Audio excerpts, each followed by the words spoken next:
Got a great show for you today. Now, let me think. What's happened since we last were on the air? Both Super Bowl teams arrived in Arizona. That's a good thing. Let me think. What else is there? Oh, Brian Cashman forgot that he was being recorded when he did a radio interview. And we've got the sound of that Yankee fans aren't going to like. And what else was there? Oh, that's right. What I miss? Did I miss anything? Something happened? You had a run, you had an open window, and you had 3 of the top 10 guys in the league at one point. Then you had 2 of the top, 7 guys in the league. You went on an 18-2 run earlier this year. You had dreams, legitimate dreams. Maybe we're good enough. And listen, I feel... No, I don't. You don't feel anything. Good afternoon, Evan.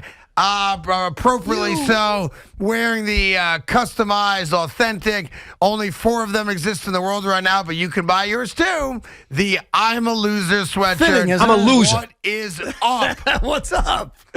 You know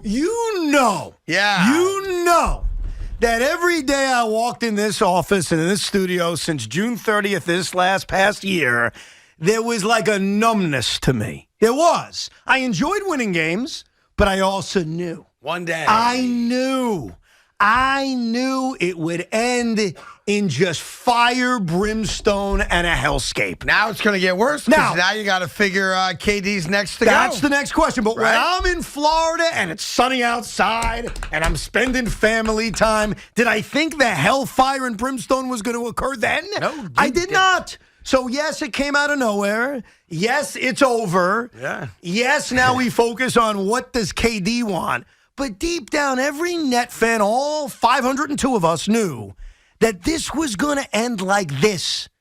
And it had to end. Once Kyrie Irving, in the midst of the Nets actually looking like a competent basketball team, actually said, trade me, I need my full max.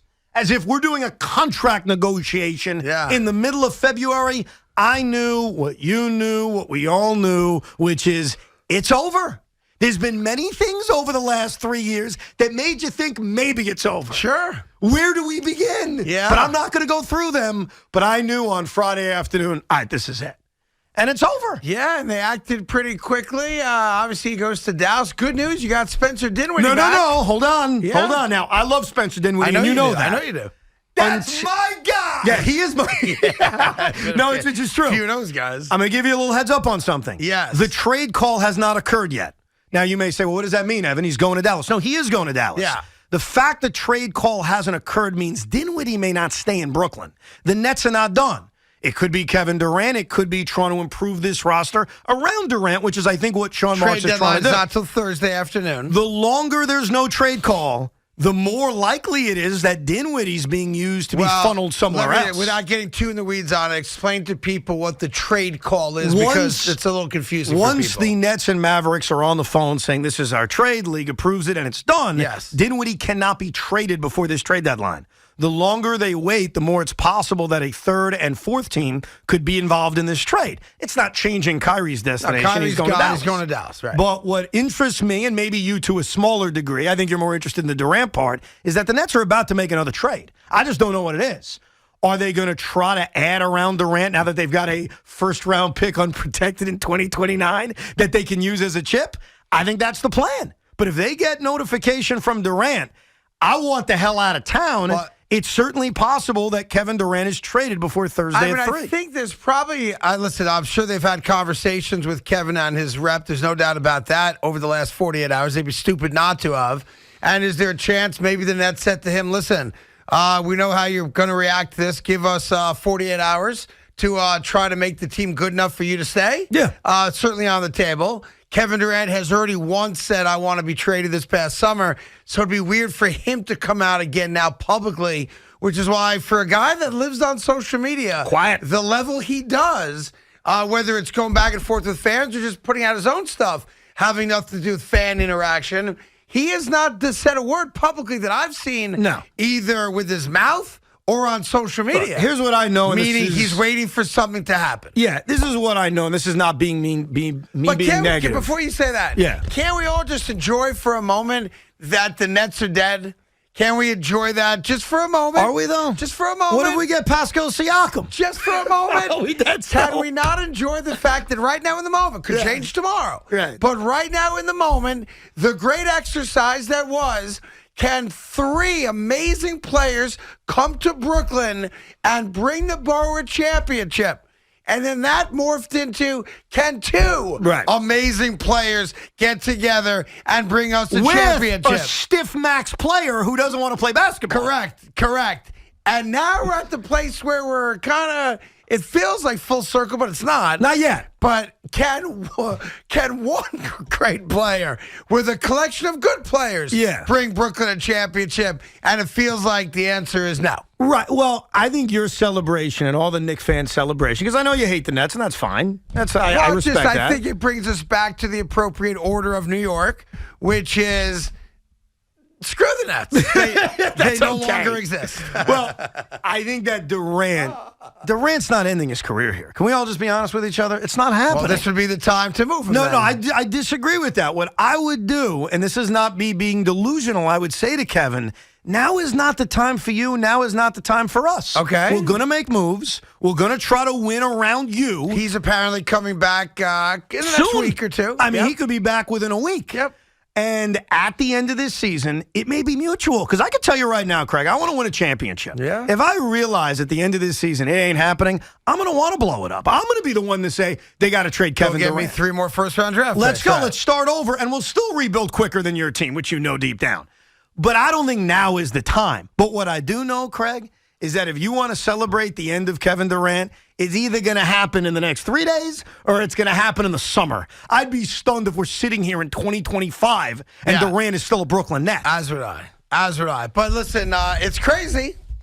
It's crazy, and that's the word most associated with Kyrie Irving. And the other side of it from a Mavericks standpoint, just so people understand exactly what the Mavericks did, which is really fascinating, they've essentially said, we'll get rid of Jalen Brunson for nothing, but add him to the list. So Jalen Brunson, Dorian Finney-Smith, for those of you that don't know him, he's a wing player who's a better defensive player than offensive player, can't shoot a lick. He's a fan favorite in Dallas and is a glue player. And for a defense that's 23rd in the NBA, that's where Dallas ranks. They have gotten far worse defensively 100%. After this trade. He can't shoot, but he's a good defensive player. By the way, like from a basketball standpoint, the Nets are a deeper team. They are a versatile team. They are a better defensive team. That doesn't mean they are a better championship contender, because you usually need multiple superstars to win. But I do admit that the Nets have gotten better defensively. But think about what the Mavericks did. So it's Spencer Dinwiddie, Dorian Finney-Smith,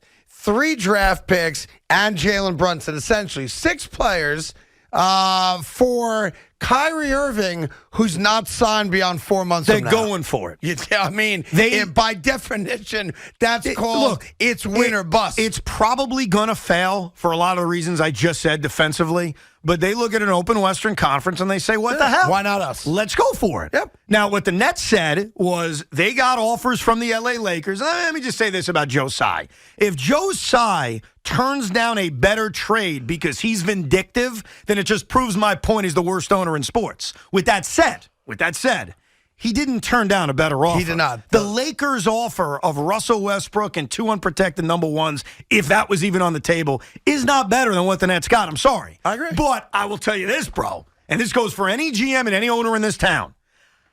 I want the best package back. I'm not using this vindictive, well, he wants to be a Laker. I can't let that happen. Right. So that report that came out yesterday, if that's true and they turned down a better offer, Craig, I'd lose my mind over that. Well, the reality is that they did not turn down a better offer, and it seems like it is true. They got the best offer on the table. Chris Paul, unfortunately, at this point in his career, and Jay Crowder, who hasn't played a game this year, is not a better offer than Spencer Dinwiddie and Dorian Finney-Smith and an unprotected first-round pick once Luka's with the Knicks. Think about this. You guys signed Luka. I got their first-round pick unprotected. There you go. That's not till 2029. So this trade's going to reverberate for the better part of a decade. Or the Nets are going to use that to pick go get somebody else. To go get someone else. And I think that's their plan right now. In an effort to appease Kevin Durant. and keep him here. In an attempt to try to win a championship around one superstar. Look, we've seen teams do it. I mean, teams can win titles around one superstar. In a league that's filled with dysfunctional people and teams, boy, the Nets put themselves in a position with two of them, with Harden and Kyrie Irving, and just held their nose, recognizing that this gives us a chance to win a title talent-wise. But you know how it goes. They're both team wreckers. Yes. I mean, that's what they are. And no one's going to argue that they're Hall of Fame caliber talent. No one's going to say they're not, because they are. They're among the great players to ever play the sport of basketball. But these are not guys that you build foundational championships around. But you'd agree with me on this. And forget Harden for a second. You know I hated that trade. I don't want to relitigate that. The idea to sign these two guys, Kyrie Irving and Kevin Durant, while it's been a colossal failure, and I agree with all the Knicks fans out there, it's the biggest failure in New York sports. Guys are right. I'm not going to argue that. I've experienced it. With that said, I do it again. You do it every And I would do it over and get. over again because that's what gives you a chance to win. Now, they're not going to win. I admit that. Right. But you got to give yourself a shot. Yeah. No. You do it knowing the outcome every chance you get, because they're superstars. And when even though Durant had the year he didn't play, you're talking about, no joke, when they had him, 3 of the 10 best players in the league on one team. They were the team to beat. Unfortunately for you guys, you won one playoff series. That's how it goes. The same amount of playoff series wins as the Garnett-Pierce era. All right, so we got all that. We do have some Yankee news for you coming up regarding Brian Cashman, who doesn't seem to know why Yankee fans are so upset about the way last year ended. Perhaps once you hear the audio, which we're going to play for you momentarily, you could give him an idea. Maybe Brian's listening right now, having lunch with my main man, Omar Minai, who's a great guy, and maybe he'll understand why Yankee fans aren't so thrilled about the way last year ended. That, and of course, all the Super Bowl stuff coming up as well, as both teams are now in Arizona. A little weight room workout today from what I read, and then they get at it tomorrow and Wednesday and into Super Bowl weekend. We are all pumped up for that. 877-337-6666. We get all your calls. Coming to you live from the Town Fair Tire Studios, powered by Town Fair Tire. Nobody beats Town Fair Tire. Nobody. Now, did you give up on your New Year's resolution already? You don't have to. No, matter of fact, mine came true. The Nets are no longer relevant. We've never been relevant, right?